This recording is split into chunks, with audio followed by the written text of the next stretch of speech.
Hello, welcome back to the show. My name is Francesco Pavone and I'm your host. And this is the Lean Muscle Warriors podcast. So it's one of the best fitness and nutrition podcasts out there, and definitely one of the most evidence-based. What does evidence-based mean? Well, evidence-based, it's a mix of the scientific principle, and we're talking about the most updated scientific evidence. So of course evidence is like in science, it's not like this fixed thing, it evolves and new researches are added every year, so it's important to be updated, and definitely this podcast is based on the latest scientific evidence, but also is based on my experience as a coach and as an athlete, former professional athlete, now more a competitive bodybuilder, more for fun and passion than to get really, super high-level results. I'm done with the professional, the kind of professional athlete lifestyle, and also with based on my experience working with my clients. So my clients' feedback is extremely valuable, and that's why today we start from a question that was asked to me from a member of the Lean Muscle Warriors community on Facebook. But before we get into that, I'd like to share some news with you. So we are currently live on YouTube. I mean, we're recording live, but yeah, the video will be shared as part of an episode on YouTube. So if you want to see the behind the scenes, feel free to head over the show notes, and there's the link to my YouTube channel. Also, if you follow me on Instagram, where I'm pretty active every day at Pavone Fitness, again, there is the link in the show notes, but basically I started to do Reels, and this is, again, something that started just basically because someone asked, and where I share macros and calories breakdown for a particular type of person. So you need to share with me your height, your weight, your age, roughly your level of activity, so like what's your job, and your level of workout activity, so how many workouts you do and with which intensity, and I share with you like a visual breakdown of roughly what you should be eating in terms of calories, protein, carbohydrates, and fat. So if you drop me your details on Instagram, you can just send me a DM or comment on the last reel, and just comment with your height, weight, age, level of activity, and how many workouts you do and with which intensity. If you don't feel comfortable sharing it in the comment, just send me a DM, right? And I'll make a reel for you. I'll try to do as many as possible. I won't promise like any specific numbers, but yeah, it could be like a very good starting point for many people that just want to get started and they don't know what to eat. Now the second news, actually it's the third news.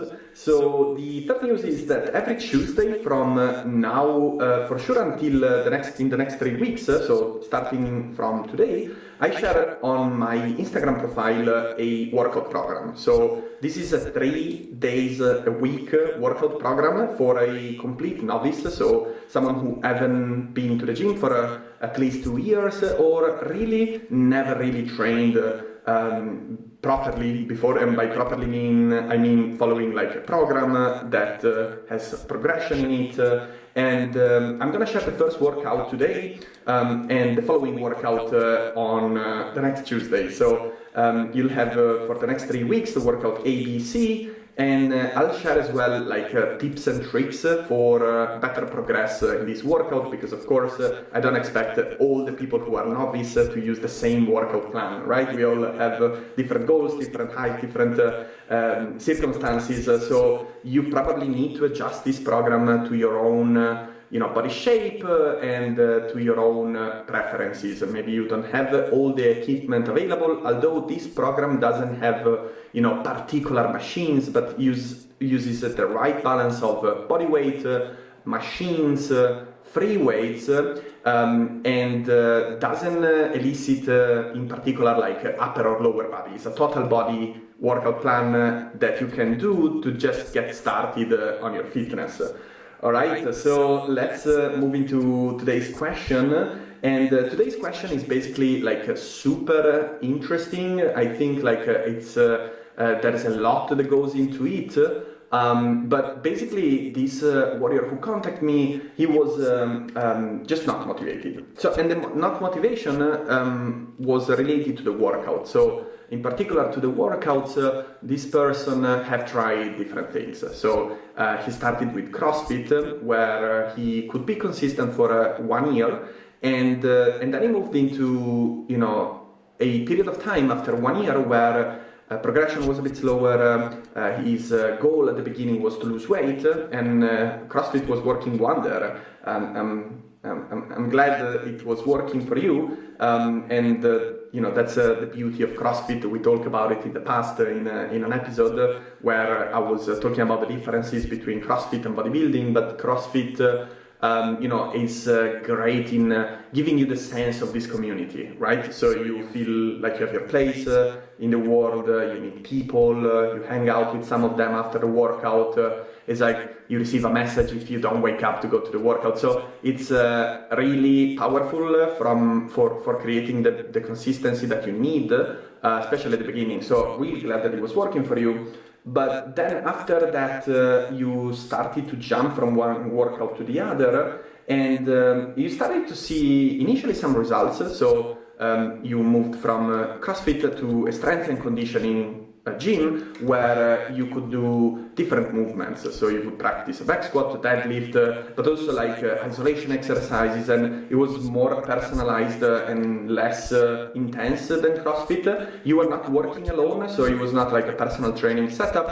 It was a small group setup where you had more attentions, and you saw some results. So you kept losing weight after that, although you had gained some weight in the period between when you stopped CrossFit and when you actually subscribed to the strength and conditioning facility. There was a period of 6 months where you gained part of the weight that you lost back, and now you want to lose it again. But the point is not that you want to lose it again.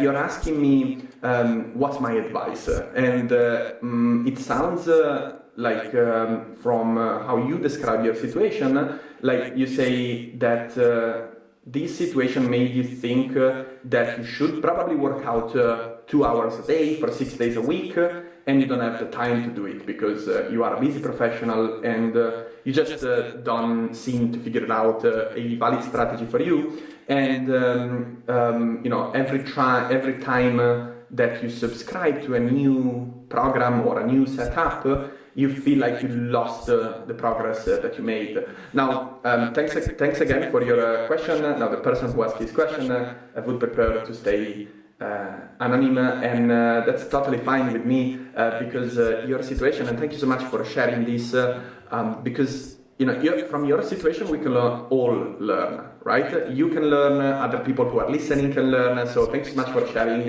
And I think there are different challenges here. Now, the challenge, one of the main challenges that I see here is that you're jumping from one workout to the other, but you're not carrying with you the lessons that you learn from that workout.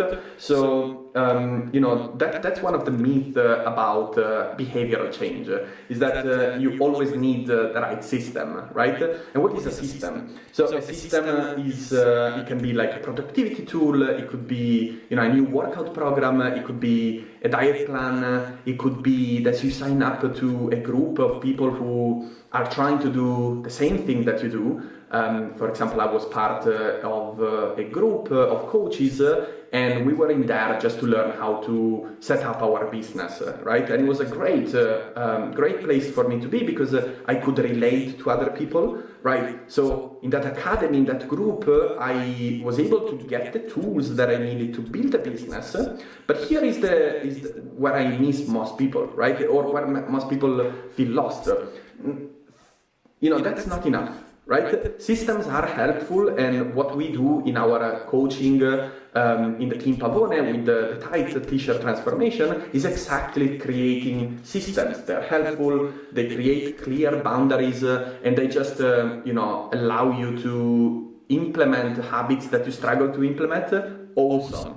But systems are not going to do the work for you. You always have to, you know, you have an effective method when you are learning a new system, but then you still have to run it, right? So systems are great, awesome to get started, but just make sure that you don't find yourself always starting from scratch, right? There is probably like some valuable lesson that you learn from your experience in CrossFit and your experience at the strength and conditioning facilities. What are the underlying principles that were working well for you? What can you learn from that time so that you don't like say, okay, I tried CrossFit, label it as it didn't work on the long term. So instead, ask yourself when you started CrossFit, what were you looking for? Exactly what were you looking for? Which kind of feeling were you chasing? Was it the feeling of being consistent without effort? Was it the feeling of always enjoying the workouts? Was it the feeling of like losing weight without the feeling like you have to work hard for it? Or was it more like just feeling energetic, feeling more comfortable with your body? What was it? That just start from there. Now, after that, what hasn't worked? What was the part of CrossFit that made you decide to stop actually? At one point you stopped going to the CrossFit box. What was the difficulty there? What made you decide to stop? So in this way you are able to, and I recommend that you do it even with your future new approach, your new system. So I do this exercise it doesn't have to be written, right? It can even be in your mind. But when you find yourself like wanting a new system, wanting a new program, joining a new movement, just ask yourself, this question in relation to your previous approach. So in this way, you're able to carry with you the lesson learned in that systems. Now, the second problem that I see with this kind of approach is that you seem like and some people would tell you in this situation, like you just need to try harder. Like it seems to me that you are a little bit down, that you don't feel like you haven't found your system, the system that worked for you, and that's okay. I just wanted to tell you that this is totally fine. You don't need to try harder. You're not weak, and the reality is that you can still find that system. The approach that works for you, it's out there, right? Believe me, you can find it. So, the point, and this is why I hate, bodybuilding and the no pain, no gain approach. Like, this is, so reductive for bodybuilding and so not helpful. So, there are a few problems with, the hardcore approach, like that you need to try harder. It ignores, for example, like a real limitation. For example, you say you can't work out 2 hours a day. So working out more than this, it's not an option, right? We are not going to expand the time that you spend at the gym. So if your program has that problem, and it doesn't fit in your schedule, there is just so little that you can do to try harder. Also, it overestimates your free will. Like, it's based on the idea that suddenly you can wash your brain and find the motivation that you had when you were 18, for example. But we know that our free will doesn't work like that. We find our motivation and our free will to do the things as we do the things, right? We have to get started.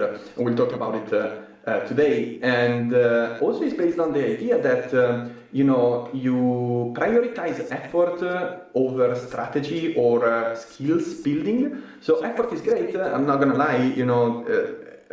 You'll hear me in this episode talking about, hey, sometimes you just need to push yourself to get out of bed. It is like that. You can't stay in bed all day if you have commitments at work. So you'll have to get up. And, sure, great. But if you are doing the wrong things, trying harder doesn't help, right? So if you're not seeing results with your current strategy, chances are that, okay, there might be a leaking in your system. Cool. But chances are that you won't fix it by trying harder. And this is like, for example, if you are forcing yourself to count calories, and perhaps you miss a couple of days and you find yourself consistently overeating on those days. Now, by, you will not get away from that situation, or you will not start effectively losing weight or gaining weight. What is your goal, okay? By just calculating everything that you eat to the gram, all right? It's not like that you have to try harder to, get better at calorie counting. You might need to, remind yourself about calorie counting, when you find yourself snacking and you're standing. Cool, now you're losing control over the calories that you're eating because you're not making a conscious effort to eat, and to eat like a specific amount. Like you don't not measuring, okay, I'm gonna have a mini bowls of salted peanuts. You're just like taking peanuts from the box. I don't want you to think that mindless eating is bad per se, but it's bad when it gets you farther from your goals. All right, so you don't need to try harder, also when you try harder on something that is not necessarily super important to you, you might feel terrible when you don't succeed eventually. Like if you find yourself perhaps. Okay, I'm gonna tell you this. When I was a professional swimmer, I was always focused on going to the Olympics, because that was everyone's dream.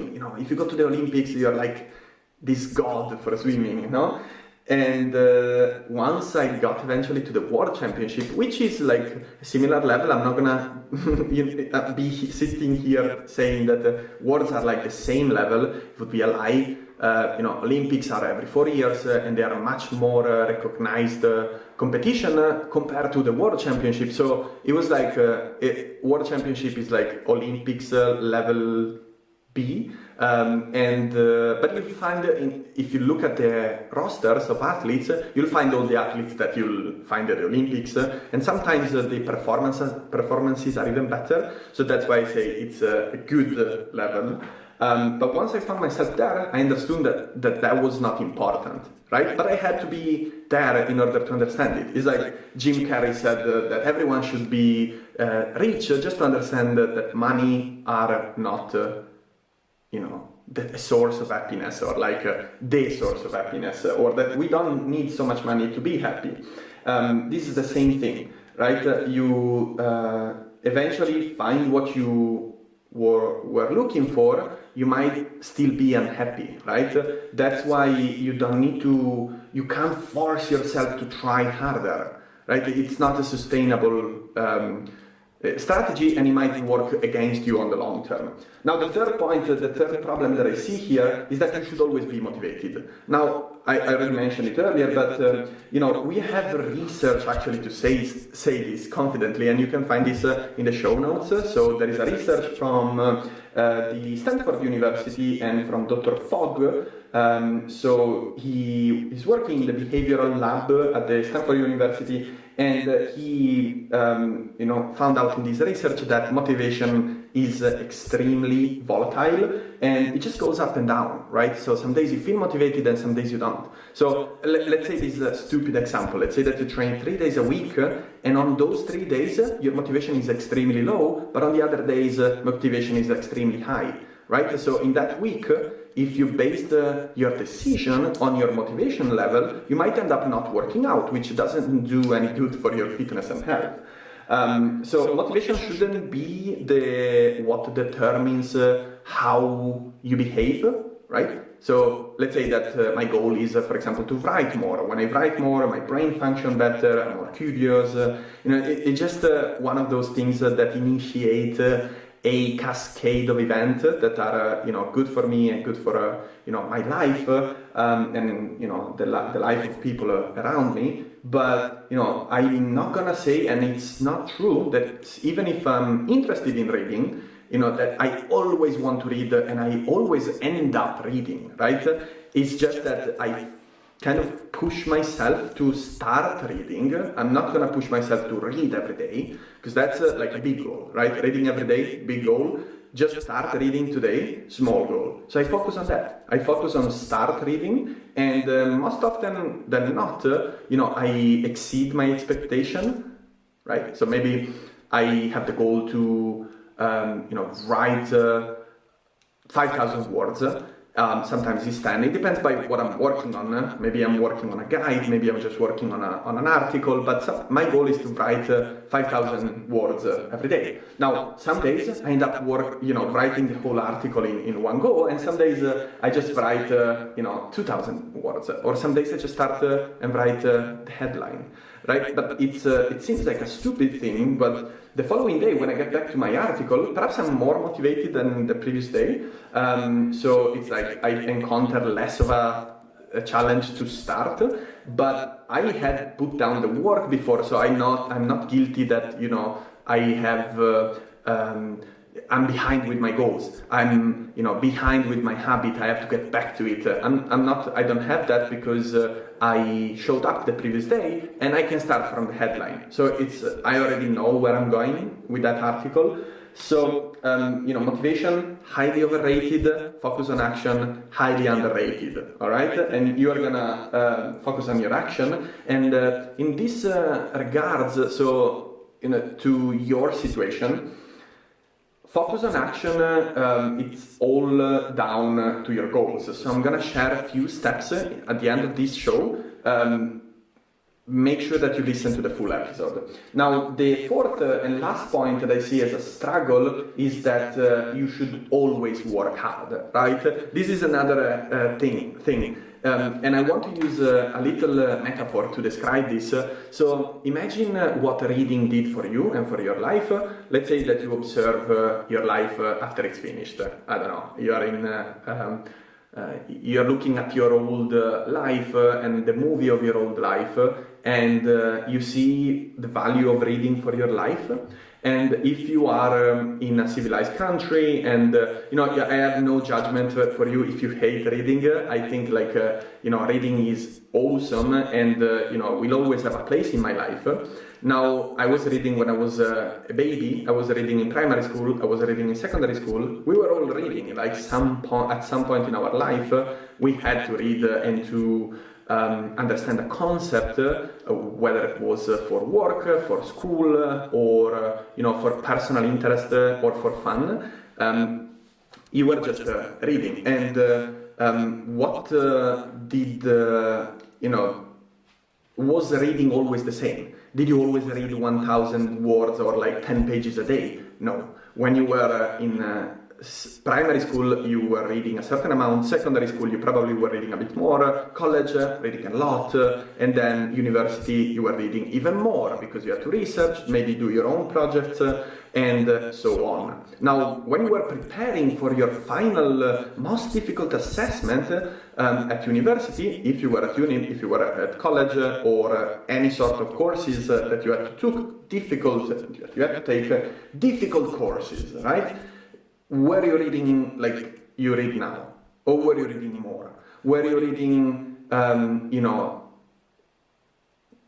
10 pages a day, or were you reading 100 pages a day? So when you were close to an assessment, you were working harder, right? And the same, I want you to think now about what training does for you. Same thing, think about your life, think about what training did for you. And if you think about the different moments, so for sure, what training did for you when you were 15 was different to compare to what training did for you when you were 45. Right? Perhaps you were interested in different things, perhaps you had different commitments, perhaps the goals that you had were different, and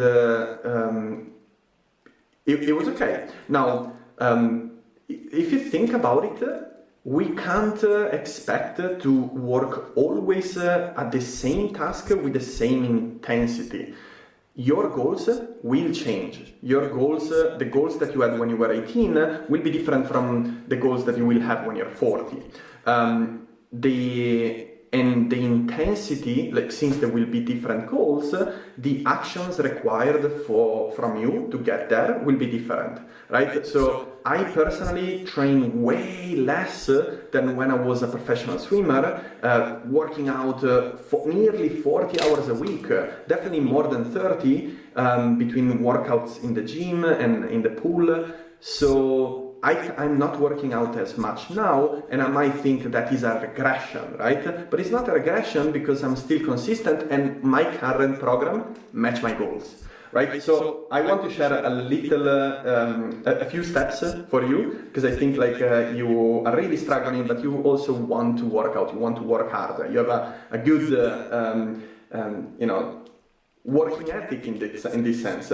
Now, one thing is find your goal.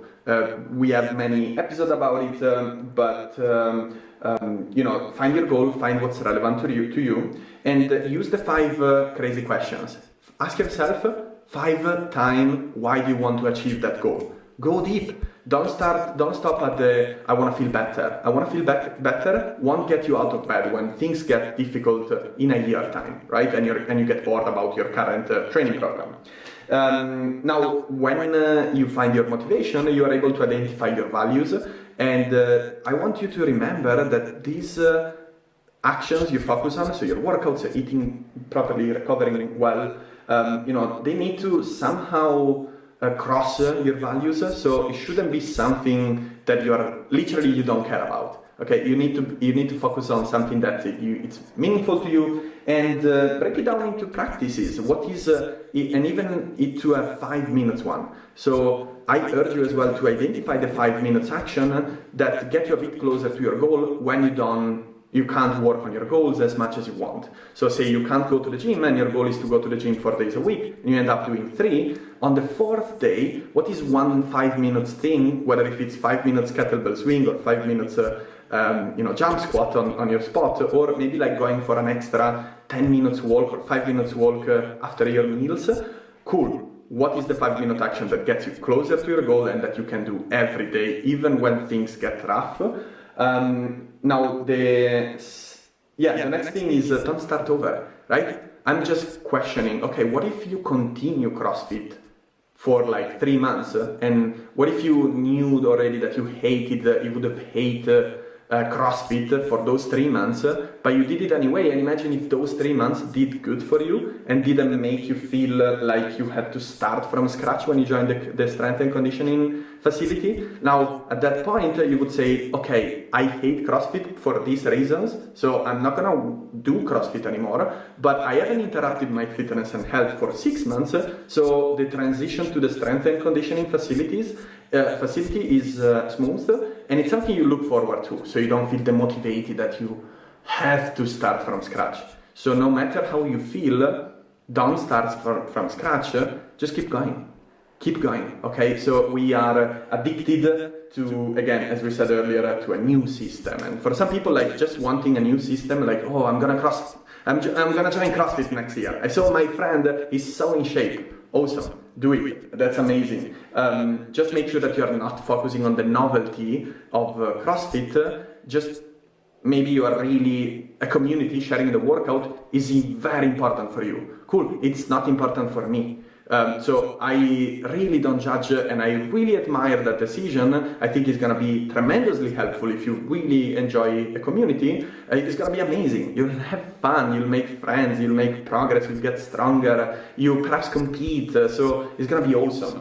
But if sharing a workout with other people and have like a lot of variety is not so much important for you, and perhaps you are someone who likes and believes more in like discipline and keeping yourself accountable and consistent effort and like consistency, just building your confidence with being consistent in your approach and going to the gym.